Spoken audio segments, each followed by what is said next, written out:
Hello guys, welcome back to my channel. आप सभी का फिर से स्वागत है मेरे इस व्लॉग में। गाइस, आज आपको मैं बता दूं कि हम आज जा रहे हैं नेपाल।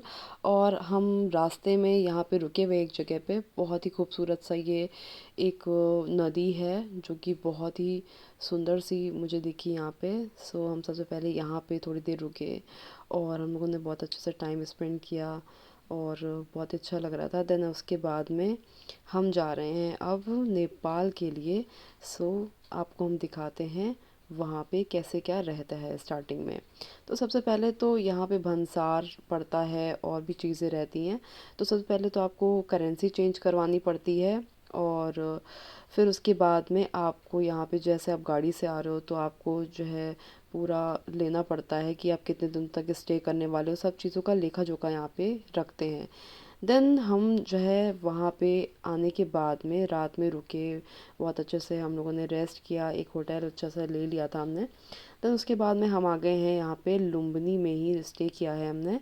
और ये है बहुत ही खूबसूरत सा मंदिर। यहाँ पे गौतम बुद्ध का जन्म स्थली है। तो हम आपको दिखाते हैं लुम्बिनी का पूरा व्यू। एक ये पॉइंट है जहाँ पे सारे गौतम बुद्ध के मंदिर हैं इस तरह से। और ये बहुत ही फेमस प्लेस है नेपाल की। और ये आपने देखा होगा ना कि गूगल पे सबसे ज़्यादा फेमस मंदिर ये यहीं पे ही है। और इसी के साथ में आप भी हमारे साथ में एंजॉय कीजिए और भगवान जी के दर्शन कीजिए।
अब हम आ गए हैं गौतम बुद्ध जी के मेन स्थान पर, जहाँ पे उनके पैर के चिन्ह हैं और साथ में जो ज्वाला है वो हमेशा जलती रहती है। इसी के साथ में यहाँ पे मान्यता कही जाती है कि जो गौतम बुद्ध के 4 तीर्थ स्थान हैं उनमें से एक ये गौतम बुद्ध का स्थान है जो कि लुम्बिनी में है। तो चलिए यहाँ पे गौतम बुद्ध के दर्शन करते हैं।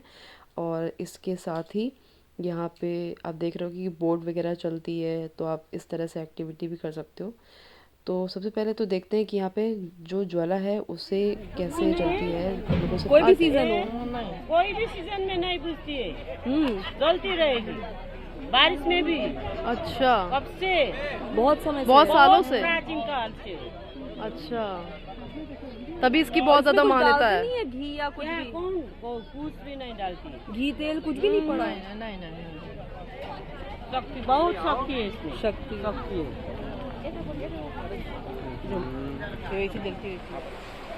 लुम्बिनी में हमने दर्शन बहुत ही अच्छे किए और बहुत ही सुंदर दर्शन हुए हमें। और इसी के साथ में हम अपने होटल में भी आ गए थे, क्योंकि वहाँ पे आपको मैं नहीं दिखा सकती, क्योंकि वहाँ पे अलाउ नहीं होता है फ़ोटोज़ वगैरह क्लिक करना। देन उसके बाद में मैं कुछ फ़ोटोज़ मैंने क्लिक करी है लाइक बाहर की, तो वो मैं लास्ट में लगाऊंगी, तो आप देख लेना। उसमें बहुत ही खूबसूरत प्लेस है ये। और बहुत ही सुंदर सा हमारा एक होटल था जो कि हम लोगों ने लिया था, तो बहुत ही अच्छा लग रहा था। आपको मैं दिखाती हूँ। मॉर्निंग व्यू तो आपको दिखाया मैंने, और इसी के साथ में सब बहुत ही मज़े से रेस्ट कर रहे थे। और आज हमें निकलना था पोखरा के लिए, तो फिर चलिए अब जल्दी से रेडी हो जाते हैं और मिलते हैं आपको पोखरा में। ये और इसी के साथ में हम सभी लोग रेडी हो गए और अब हम लोग का चेकआउट का टाइम आ चुका है। देन अब हम जाने वाले हैं पोखरा के लिए। सो यही बज गए थे हमें 11:30, बहुत ज़्यादा लेट हो गए थे हम सभी। तो चेकआउट कर लिया है। देन अब जब भी आते हैं लुम्बिनी तो फिर आप इस होटल में आराम से रुक सकते हो। और हम आ गए हैं अब पोखरा में, और ये है सबसे पहला हमारा सस्पेंशन ब्रिज, जो कि बहुत ही ब्यूटीफुल है। हमने तो लाइफ में फ़र्स्ट टाइम देखा था इतना खूबसूरत सा सस्पेंशन ब्रिज, और सच में ये बहुत ही ऊंचाई पे बना हुआ है। आप तो सभी लोग जानते होंगे कि नेपाल के पहाड़ विश्व में फेमस हैं, और इसी के साथ में बहुत ही खूबसूरत यहाँ का व्यू भी है। और इसी के बीच में इतना प्यारा सस्पेंशन ब्रिज बनाना और करना बहुत ही मुश्किल का काम है। हमने यहाँ पे बहुत एंजॉय किया, कम से कम 2-3 घंटे आराम से बिताए हम लोगों ने। और यहाँ पे इस तरह से आपको ना जगह जगह पे सस्पेंशन ब्रिज देखने को मिलेंगे। सस्पेंशन ब्रिज पे हम लोगों ने बहुत ढेर सारा टाइम स्पेंड किया और बहुत ढेर सारी फ़ोटोज़ क्लिक कराई। और इसके बाद में ऑब्वियस सी बात है दोपहर हो गई थी और हमारा खाना खाने का समय हो गया था, तो हमें एक बहुत अच्छी सी लोकेशन मिली। उसी के साथ में खाना भी बहुत ही अच्छा है नेपाल का, थोड़ा सा सिंपल एंड सादा सा है, बहुत ही डिफरेंट सा है, बट ओवरऑल टेस्ट अच्छा है। और ये जो हमें दीदी मिली हैं वो यहीं पे ही उन्हीं का ही होटल था। तो एक नेपाली सॉन्ग पे थोड़ा सा हम लोगों ने कहा कि गाना सुनाइए, बहुत अच्छा गाना गाती है, तो चलिए नेपाली काफी लोग समझ में आती है, 70-75% समझ में आती है। बहुत अच्छा एक नेपाली सॉन्ग हमने सीखा जा रहा है। शर्माई ने भी हम सब गाना गाएंगे साथ में। गो। आमाले जन्म दिनु भयो, अर्काको घर जान पर्ने, कस्तो कर्म लिएर आइछु, छोरीको जन्म लिएर आइछु, बाबाआमाले दुःख गर्नु। इतना प्यारा सा नेपाली सॉन्ग सुनने के बाद में हम आगे की तरफ चल दिए और हमें एक दूसरी लोकेशन मिली। हमारा तो जगह जगह रुकने का ही बहुत ज़्यादा मन कर रहा था, और सच में बहुत ही अच्छी प्लेसेस हैं यहाँ पे। जब आप रास्ते में आओगे ना, हम लोग कार से आए हुए तो बहुत अच्छी सी लोकेशन हर जगह देखने को मिल रही थी, और यहाँ पे हो रही थी हल्की हल्की सी बारिश, और इसी के साथ में हम लोगों ने मंगाई थी अमेजिंग सी चाय। तो चलिए चाय का इंजॉय करते हैं। ओके गाइस, चीयर्स करो। इसी के साथ में हम आ गए हैं पोखरा में, जो कि सुबह से हम लोग चल दिए थे 11:30 बजे से, और रात का समय हो गया था। हम लोग हर जगह पे थोड़ा थोड़ा सा देर रुके भी, और अब हम यहाँ पे होटल लेने के बाद में इस पूरी मार्केट को विज़िट करने वाले हैं। और बहुत ही फेमस मार्केट है पोखरा की, तो चलिए आप भी हमारे साथ में विज़िट करिए, और साथ में हम लंच भी करते हैं। और कुछ स्पेशल थालियाँ हैं यहाँ की, उसका भी आपको दिखाएंगे कि कैसा क्या है। इसी के साथ में खाने को एंजॉय करते हैं। खाने में हमने आज मंगाया हुआ है पनीर की सब्ज़ी, दाल, रोटी, और बहुत ही अच्छा था खाना यहाँ का। और खाना के बाद में अब हम मिलते हैं नेक्स्ट मॉर्निंग। तब तक का bye bye. Good morning everyone, हर हर महादेव। आज हम लोग पहुँच गए हैं शिव मंदिर में, जो कि बहुत ही प्रसिद्ध मंदिर है ये नेपाल का, और जो कि पड़ता है पोखरा में। ये शिव मंदिर बहुत ही प्रसिद्ध है और बहुत ही ऊंचाई पे बना हुआ है। यहाँ पर 51 शिवलिंग स्थापित किए गए हैं, जो कि आप शिव जी की सबसे बड़ी मूर्ति के आसपास देखने को आपको मिलेगा। और यहाँ पे हवन होते रहते हैं, आप जैसे कि देख रहे होंगे। और इस तरह से सीढ़ियों से चढ़ते हुए हम शिव जी के दर्शन करते हैं। और ये खूबसूरत सा भगवान शिव का डमरू बना हुआ है। और आप देख रहे होंगे कि इस तरह से ये शिवलिंग यहाँ पे स्थापित किए गए हैं। और इनको जो बनाया गया है वो भारत में बनाया गया है। भारत में इसे मथुरा में बनाया गया था और फिर यहाँ पे ला करके इन्हें इस तरह से एक एक करके स्थापित किया गया है। तो चलिए भगवान शिव जी के दर्शन करते हैं, आपको भी शिव जी के दिव्य दर्शन कराते हैं। तो सब लोग साथ मिलके बोलिए हर हर महादेव।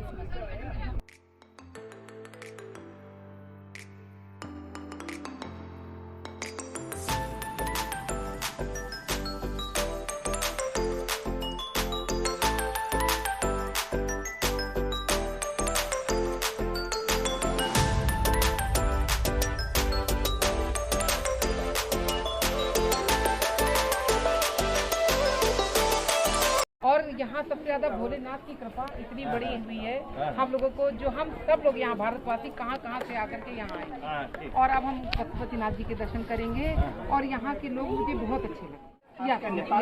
नेपाल फर्स्ट टाइम है। कैसा लगता है वातावरण से? बहुत ही खूबसूरत, ऑक्सीजन की इतनी अच्छी और व्यवस्था भी अच्छी है और काफी अच्छा लगा हमको। नेपाली आदमी कैसा लगता है? बहुत बढ़िया और बहुत कोऑपरेटिव और बहुत उनकी भाषा बहुत ही very nice.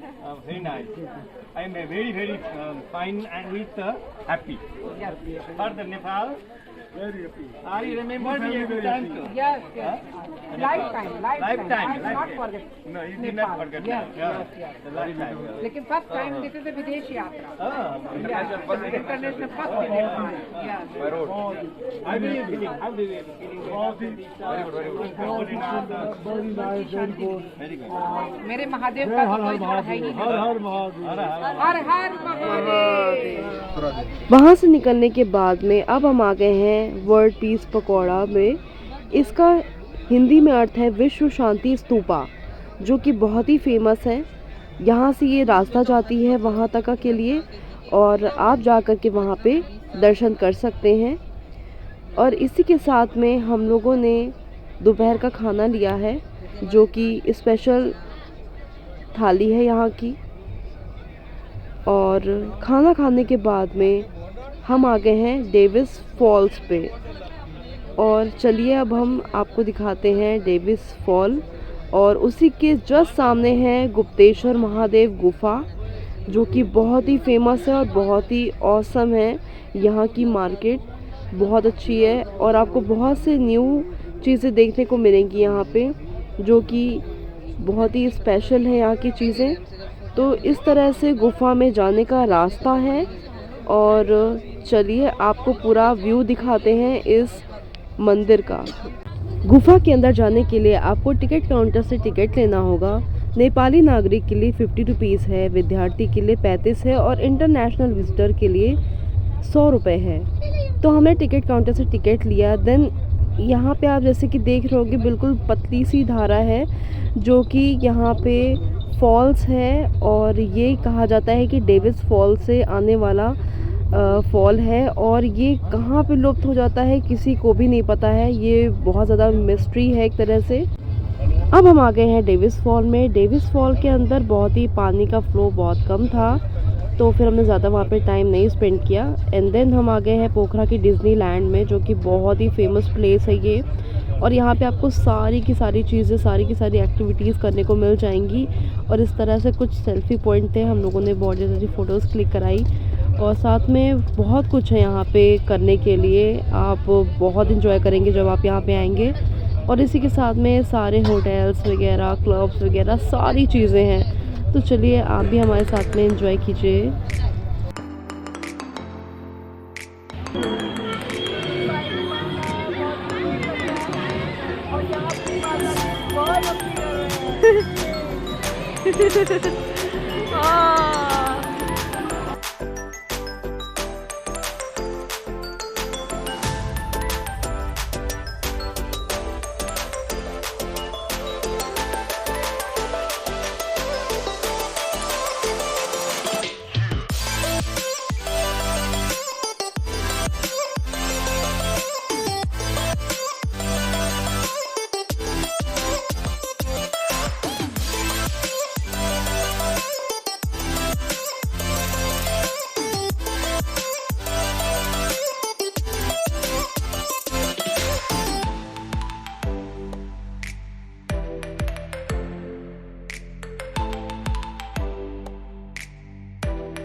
साथ में हम लोगों ने बहुत ढेर सारा एंजॉय किया, फ़ोटोज़ क्लिक कराई और डिनर करने के बाद में हम मिलते हैं next morning. Good morning everyone. So Pokhara में आज हमारा सेकेंड डे है और हम जा रहे हैं पोखरा में सबसे फेमस लेक जिसका नाम है फेवा लेक। इसमें बीचों बीच में आइलैंड में माता रानी का सिद्धपीठ है, वहाँ पे हम दर्शन करेंगे और वहाँ का आपको दिखाएंगे कि क्या हम लोग मस्ती कर रहे थे। और इस बोट को हम लोगों ने पूरा फुल बुक कर लिया था, सब लोग साथ में हैं और इस खूबसूरत से व्यू के साथ में आपको दर्शन कराते हैं।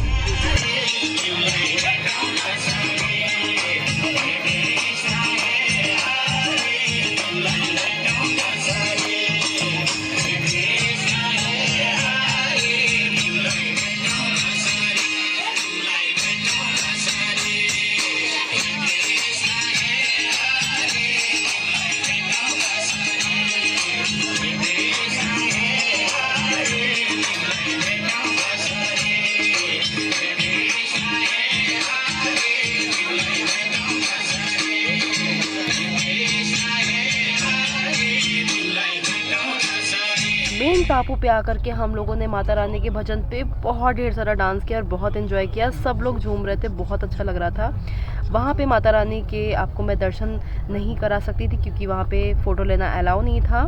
और इसी के साथ में हम लोगों ने बहुत एंजॉय किया और फिर हम बोट से दूसरी तरफ गए और वहाँ पे हम लोगों ने खाना बुक किया जो कि नेपाली थाली है।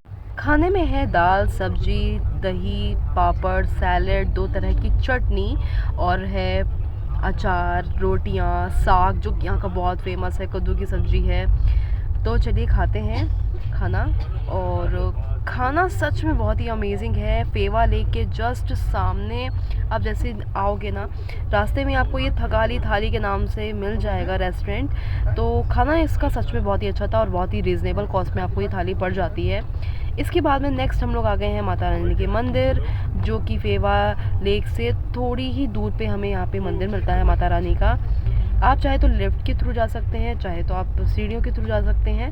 मैं, वंश और मेरी छोटी वाली सिस्टर हम लोग गए थे सीढ़ियों से और मम्मी पापा बुआ गए थे लिफ्ट से। लिफ्ट्स का भी बहुत ही मिनिमम कॉस्ट पड़ता है, अप्रॉक्स 100 रुपीज़ पर पर्सन। तो फिर हम लोग वैसे गए और ये माता रानी का मेन मंदिर है। तो चलिए माता रानी के दर्शन करते हैं। माता विंध्यवासिनी का मंदिर पोखरा शहर में सबसे बीचों बीच में स्थित है और कहा जाता है कि जो भी शुभ काम करने होते हैं नेपाल के लोगों को, वो माता रानी के दर्शन करने के बाद ही शुरू करते हैं। और ये माता रानी का मंदिर बहुत ही हज़ारों वर्ष पुराना मंदिर है। तो आप जब भी नेपाल आएँ यहाँ पे माता रानी के दर्शन ज़रूर करें। माता विंध्यवासिनी के दर्शन करने के बाद में अब हम जा रहे हैं पोखरा से मनोकामना टेम्पल।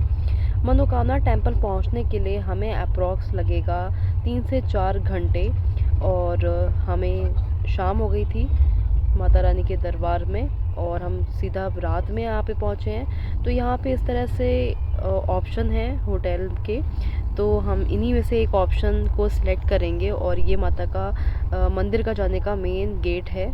तो हम अब मॉर्निंग में दर्शन करेंगे और सब उससे पहले हम यहाँ पे ले लेते हैं होटल। तो ये हमें एक होटल सबसे बेस्ट ऑप्शन लगा और भी हम लोगों ने होटल्स देखे बट सबसे बेस्ट यहीं पे हमें लगा। तो हम लोगों ने यहाँ पे ले लिया है होटल, बिल्कुल जस्ट सामने हमें मिल गया।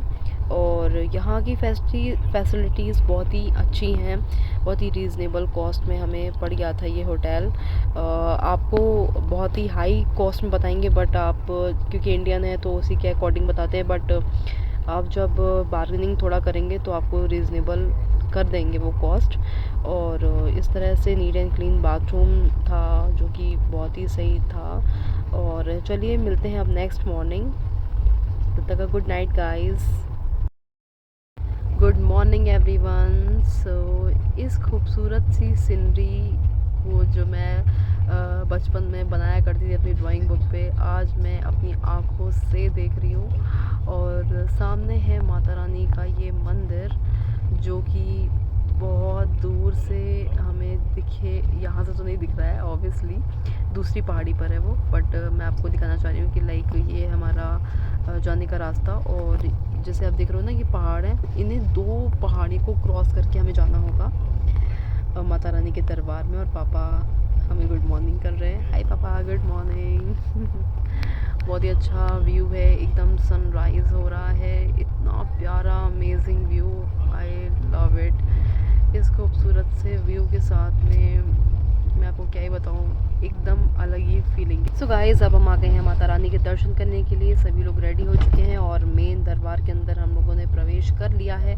और अब हम जाएंगे रोप वे से दूसरी तरफ माता रानी के दर्शन करने के लिए। 2 पहाड़ी क्रॉस करनी होगी हमें, और यहाँ से एक ही ऑप्शन है सिर्फ, वो है रोप वे से। और रोप वे का जो रेंट है वो है 680 रुपये। तो हम लोग रोप वे से अब अंदर की ओर बैठ चुके हैं और बहुत ही लंबी रास्ता है, बहुत ही ऑसम व्यू के साथ में हम लोग एंजॉय करते हुए जा रहे हैं। और आप भी हमारे साथ में माता रानी के दर्शन कीजिए और इस रोप वे से इस सुंदर से व्यू का आप भी एंजॉय कीजिए।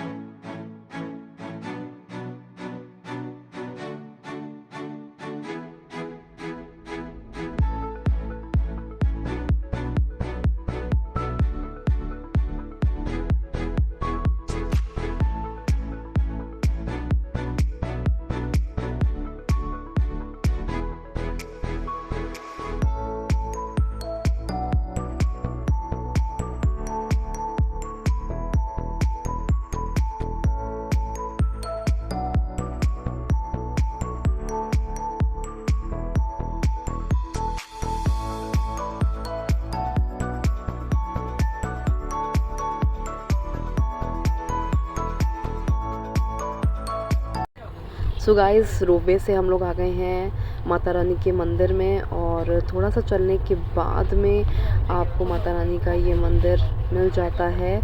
और यहाँ पे इस तरह से साइड साइड में छोटे छोटे स्टॉल्स लगे हुए हैं माता के प्रसाद के लिए, आप माता का प्रसाद ले सकते हैं। और अब आ गया ये मेन मंदिर, और चलिए अब माता रानी के दर्शन कर लेते हैं। और कहा जाता है कि यहाँ पे लोगों की मनोकामना जब पूरी हो जाती है तो लोग बलि देते हैं, तो भेड़ हो गए या फिर बकरी हो गए, तो उनको साथ में लेकर के आते हैं, उनकी बलि दी जाती है। प्रॉपर कट नहीं करते हैं उनका सिर, बट हाँ थोड़ा सा चीरा टाइप का लगाते हैं। माता रानी के दर्शन करने के बाद में हम आ गए हैं काठमांडू और मनोकामना की जो बीच की दूरी है वो है 125 से 140 किलोमीटर की दूरी। तो फिर हम आ गए हैं, यहाँ पे नाइट का टाइम है, करीबन 8 बज रहे हैं, और यहाँ पे आ गए हम मंकी टेम्पल पे। यहाँ पे सबसे ज़्यादा प्रसिद्ध ये मंदिर है क्योंकि यहाँ पे बहुत ढेर सारे आपको मंकी मिलेंगे, इसलिए मंकी टेम्पल के नाम से भी ये मंदिर जाना जाता है। और साथ में स्वयंभूनाथ मंदिर के नाम से ये मंदिर है। इसमें सबसे बड़ी मान्यता ये है कि यहाँ पे मंदिर भी है, साथ में स्तूपा भी है। तो बौद्ध धर्म और हिंदू धर्म का मिक्सचर है और बहुत ही हिस्टोरिकल प्लेस है। तो चलिए सबसे पहले भगवान जी के दर्शन कर लेते हैं और उसके बाद में आपको दिखाते हैं इसका पूरा व्यू।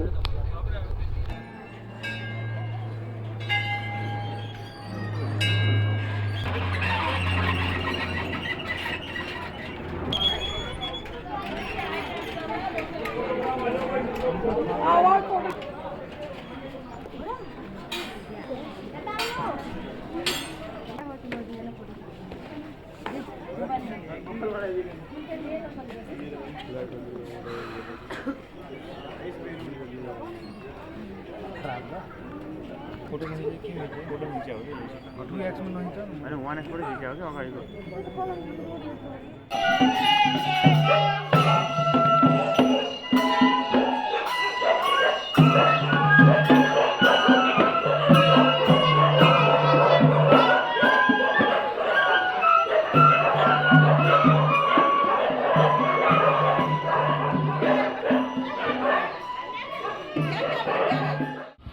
अब हम आ गए हैं यहाँ पे काठमांडू की जो सबसे फेमस मार्केट है, थामेल मार्केट में। सो चलिए विज़िट कर लेते हैं, एक बार आपको भी दिखाते हैं कि थामेल मार्केट में क्या क्या चीज़ें हैं। कहा जाता है कि यहाँ की मार्केट में बहुत ही ऑसम चीज़ें मिलती हैं। तो चलिए देखते हैं कि यहाँ पे क्या क्या चीज़ें हैं अवेलेबल। बहुत ही अच्छी मार्केट लग रही है मेरे को, जैकेट्स वगैरह हैं और बहुत ही यूनिक से की रिंग्स मुझे देखने को मिले। ब्रेसलेट्स मैंने लिए, यहाँ के की रिंग्स लिए जो कि बहुत ही अच्छे प्राइस में है। थोड़ा सा महंगी मार्केट मुझे लगी। ओवरऑल मुझे यहाँ की मार्केट बहुत ही अच्छी लगी, यूनिक कलेक्शन देखने को मिला और साथ में बहुत ही यूनिक माले हैं यहाँ पे। क्रिस्टल जो यहाँ का है वो बहुत ज़्यादा फेमस है, तो माले लेने वाले हैं यहाँ पे। बहुत सी चीज़ें ऐसी हैं जो हमारे इंडिया में नहीं मिलती है, वो यहाँ पे आप एब्सोल्युटली बाय कर सकते हो। तो फिर आप जब भी आए नेपाल तो ज़रूर आप बाय करना, बहुत सी यूनिक चीज़ें आपको देखने को मिलेंगी। तो जब भी आप आओ ना नेपाल काठमांडू में, तो थामेल मार्केट ज़रूर आना। यहाँ पे और भी मार्केट फेमस हैं, बट सबसे ज़्यादा फेमस कही जाती है ये थामेल मार्केट। तो चलिए अब पूरा मैं आपको दिखाती हूँ और आप भी हमारे साथ में इस पूरी मार्केट का व्यू लीजिए।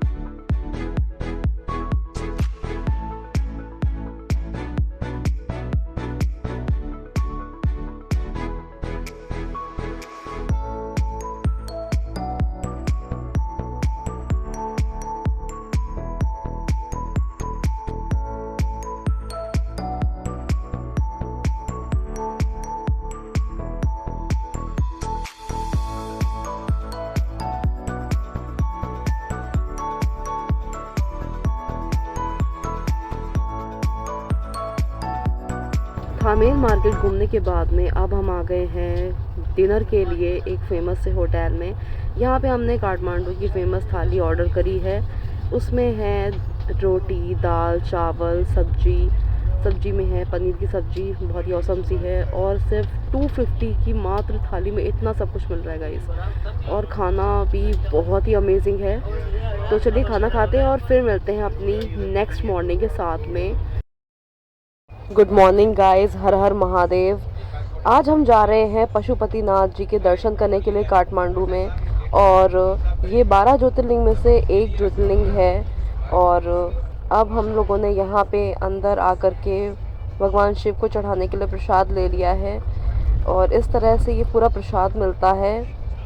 और इस तरह से आप देख सकते हो कि छोटे छोटे स्टॉल लगे हुए हैं प्रसाद के लिए ही, और सब लोग जा रहे हैं भगवान शिव के दर्शन करने के लिए। अंदर फ़ोटोज़ वीडियोज़ लेना अलाउ नहीं है, सो मैं आपको जो भी अंदर का है वो तो नहीं दिखा सकती, बट हाँ बाहर का जो भी व्यू है वो आपको दिखा रही हूँ।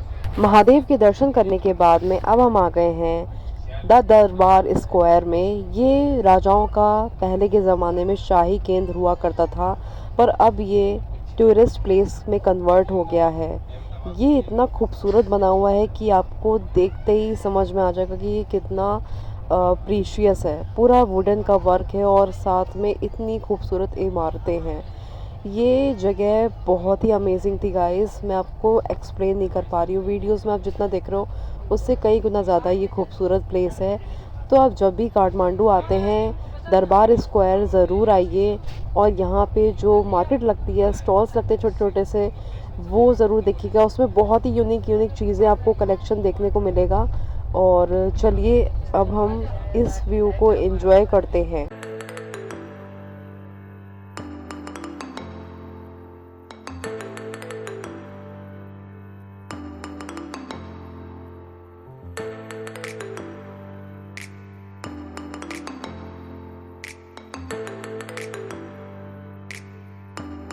अब हम जा रहे हैं काठमांडू में बुद्ध नीलकंठ मंदिर, जो कि भगवान विष्णु की लेटी हुई प्रतिमा है। यहाँ पे भगवान विष्णु शेषनाग पर लेटे हुए हैं। विष्णु मंदिर से निकलने के बाद में अब हम आ गए हैं बुद्ध स्तूपा पे।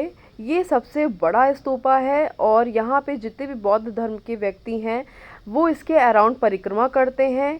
यहाँ माना जाता है कि यहाँ पे परिक्रमा करने से सारे बिगड़े काम बनते हैं और सारी मनोकामना पूरी होती है। तो हमने भी यहाँ पे परिक्रमा करी, और साथ में यहाँ की जो मार्केट है वो बहुत ही अमेजिंग है गाइस। इसी के साथ में हम वहाँ से निकलने के बाद में आ गए हैं भक्तापुर दरबार स्क्वायर में। ये बहुत ही बड़ी जगह पे बना हुआ है और सबसे फेमस स्थान यही कहा जाता है। यहाँ पे सबसे ज़्यादा प्राचीन काल में जब राजा महाराजा हुआ करते थे तो वो इनकी ही स्पेस थी। और जो आप मंदिर देख रहे होगे छोटे छोटे से बड़े बड़े से, वो राजाओं ने ही बनवाए हुए हैं। और ये सबसे बड़ा जो आप देख रहे हो सामने मंदिर, वहाँ पे राजा राज किया करते थे, वो उनका शासन काल में वो यहाँ पे राज करते थे।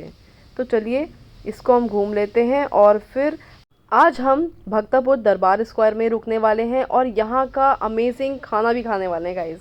तो चलिए चलते हैं अब खाना खाने। तो यहाँ का ये अमेजिंग फूड खाते हैं। ये यहाँ पे इस तरह से जो हेरिटेज प्लेस है, इसी के अंदर होटल्स बनाए गए हैं गाइस। हम लोगों ने ऑर्डर किया हुआ है आलू भरे पराठे और दही चटनी के साथ में। अमेजिंग था गाइस, बहुत ही अच्छा था। लाइक घर वाली वाइब आ रही थी। तो चलिए अब मिलते हैं next morning. Good morning everyone. आज की मॉर्निंग मेरे लिए बहुत ही स्पेशल है, क्योंकि मैंने कभी लाइफ में सोचा था कि मैं किसी हेरिटेज प्लेस पे रुकूंगी, लाइक इतनी ऑसम जगह पे आकर के रुकूंगी, मैंने कभी भी नहीं सोचा था। ये मेरे लिए एक ड्रीम कम ट्रू होने से जैसा है। और इसी के साथ में आज हम लोग ब्रेकफास्ट भी यहीं पे करने वाले हैं। यहाँ का मैं अभी आ गई हूँ टेरेस पे और इस तरह से पूरा ये दिखता है। यहाँ पे जो आप सामने देख रहे हो, यहाँ पे पहले राजा राज करते थे, साथ में ये मंदिर भी है। तो चलिए अब ब्रेकफास्ट करते हैं। ब्रेकफास्ट में हमने मंगाया था नूडल्स और फ्रेंच फ्राइज़, और ये इस ऑसम से व्यू के साथ में इतना अच्छा लग रहा था कि मैं आपको ऐसे अपनी ज़ुबान से एक्सप्लेन भी नहीं कर पा रही हूँ कि इतना मुझे अच्छा लगता था। फिर पापा ने बात करी होटल के ओनर से। और हमारे भारत के लिए एक विशाल है कि हम लोग यहाँ जापान आके नेपाल सब लोग, मेरा नाम वीरेंद्र काजीपुरानगर है। ये अन्नपूर्णा गेस्ट हाउस ये भक्तपुर टोमोरी स्क्वायर में ये नेपाल का सबसे हाईएस्ट टेम्पल इस नेटापोल टेम्पल पे है, जो 300 साल से ज़्यादा पुराना है। उसके पीछे वाली जगह पे है। और यहाँ से नज़दीक हम दरबार स्क्वायर, भक्तपुर दरबार स्क्वायर जा सकते हैं। यहाँ पे तलेजू मंदिर है, ज़्यादातर लोकल से ये वर्ल्ड हेरिटेज साइट में। और आप लोग को स्वागत है नेपाल में। कैसा लगा सर और आप लोग को? बहुत अच्छा। नेपाल, नमस्ते। नेपाल बहुत ही प्यारा शहर है और हम क्या करें तारीफ की, इतना खूबसूरती से जो बसा हुआ है। यहाँ के लोग, यहाँ का कल्चर, यहाँ की जो खूबसूरती है सबसे अलग है। और ख़ास तौर से ये आपका अन्नपूर्णा गेस्ट हाउस, प्लस यहाँ का जो खाने पीने का जो एक Indian culture, plus veg non veg के साथ साथ बेहतरीन यहाँ का जो प्यार है, बहुत ही सुपर है। तो आप लोग यहाँ आए, और जब भी आए कभी काठमांडू घूमने, नेपाल घूमने आए, तो भाई साहब के यहाँ आए। गेस्ट हाउस बहुत ही शानदार है, आपको विशेष प्यार मिलेगा और साथ में फूड भी अच्छा मिलेगा। थैंक यू भाई साहब, thank you so very much. Nice. चलिए, और बार-बार आते रहे। जरूर हम लोग आते रहेंगे। और होटल से निकलने के बाद में कैलाश नाथ महादेव स्टैचू पे हम जा रहे हैं। ये जो स्टैचू बना हुआ है वो ऊंची पहाड़ी पे बना हुआ है, एकदम टॉप पे, जैसे कि आप देख रहे हो उधर साइड में छोटी सी महादेव की आपको प्रतिमा दिख रही होगी, ये देखिए। और ये जो हम जाएंगे ना, वो सस्पेंशन ब्रिज से होते हुए जाएंगे। इसका कॉस्ट पड़ता है पर पर्सन 100 रुपीज़ के अप्रॉक्स। सो हम लोगों ने अपना टिकट ले लिया। देन उसके बाद में सस्पेंशन ब्रिज से दूसरी तरफ जाते हैं, फिर थोड़ी सी चढ़ाई करनी पड़ती है। उसके बाद में ये महादेव जी का टेम्पल आता है। इस महादेव के टेम्पल में भगवान के 12 ज्योतिर्लिंग के दर्शन होते हैं, और साथ में ये स्टैचू इतना खूबसूरत बना हुआ है कि आपको ऊंची पहाड़ी से ये बहुत दूर तक दिखाई देगा। सो इसी के साथ चलिए चलते हैं भगवान जी के दर्शन करने के लिए। साथ में बोलिए हर हर महादेव। महादेव के दर्शन करने के बाद में अब हम जा रहे हैं जनकपुरी। तो चलिए आपको दिखाते हैं सीता माता का जन्म स्थान।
गाइस फाइनली हम आ गए हैं जनकपुर में। यहाँ माता सीता का जन्मभूमि है, साथ में राम और सीता का यहाँ पे विवाह भी हुआ था। ये पवित्र स्थान पे मेरा बहुत दिनों से आने का मन था गाइस, और ये स्थान इतना पवित्र है कि यहाँ पे जो भी आता है उसकी सारी मनोकामना ज़रूर पूरी होती है। तो चलिए माता सीता और राम जी के दर्शन करते हैं और इस खूबसूरत से महल को देखते हैं। इतना खूबसूरत ये बना हुआ है महल, वो भी इतने सालों पुराना है। तो चलिए चलते हैं अंदर की ओर और आपको भी दर्शन कराते हैं।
क्या 11,000?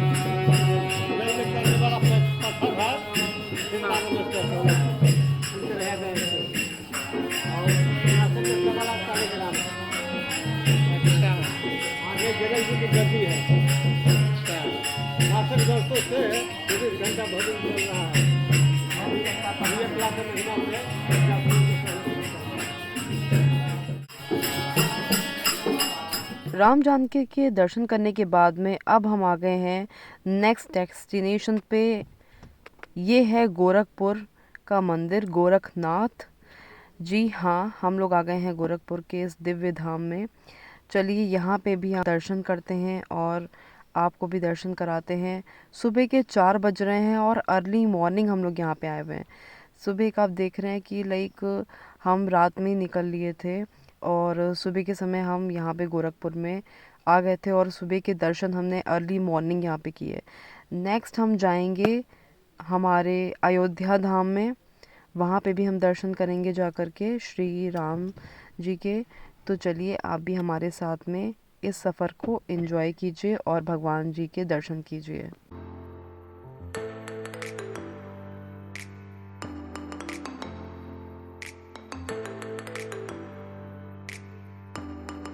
गोरखपुर से निकलने के बाद में अब हम आ गए हैं अयोध्या और हम फ्रेश होकर के सबसे पहले जा रहे हैं हनुमान गढ़ी पे और उसके बाद जाएंगे अयोध्या में मेन दरबार में दर्शन करने के लिए। राम जी के दर्शन करने के लिए हम सभी जा रहे हैं और बाहर ही हमारा जो फ़ोन होता है वो सबमिट कर लिया जाता है गाइस, तो आप कोई भी चीज़ लेके नहीं जा सकते हो। और इसके बाद में हमने दर्शन कर लिए, बहुत अच्छे दर्शन हुए हमें श्री राम जी के। दर्शन करने के बाद में हम आ गए हैं सरयू रिवर पे और यहाँ पे शाम की आरती हो रही थी और इसी के साथ में हम लोगों ने दीपदान किया। सब लोग साथ में मिलके बोलिए जय श्री राम। इसी के साथ में ये हमारी जर्नी समाप्त होती है। नेपाल का ये ट्रिप सबसे अमेजिंग रहा, बहुत ही एंजॉय किया और श्री राम के दर्शन पा कर के तो मन ही बिल्कुल पवित्र हो गया है। अब मिलते हैं अपने नेक्स्ट व्लॉग में। आप मुझे कमेंट करके ज़रूर बताना कि हम नेक्स्ट जगह पे कहाँ पे जा सकते हैं और कहाँ पे जाना है, आपको कहाँ पे मन है नेक्स्ट वीडियो देखने का। और मेरे चैनल के साथ में जुड़े रहने के लिए आप मेरे चैनल को सब्सक्राइब कर लीजिए और मेरे साथ में यूं ही जुड़े रहिए। तब तक का बाय बाय, फिर मिलते हैं अपने नेक्स्ट व्लॉग के साथ में। Stay tuned, stay connected, bye bye guys.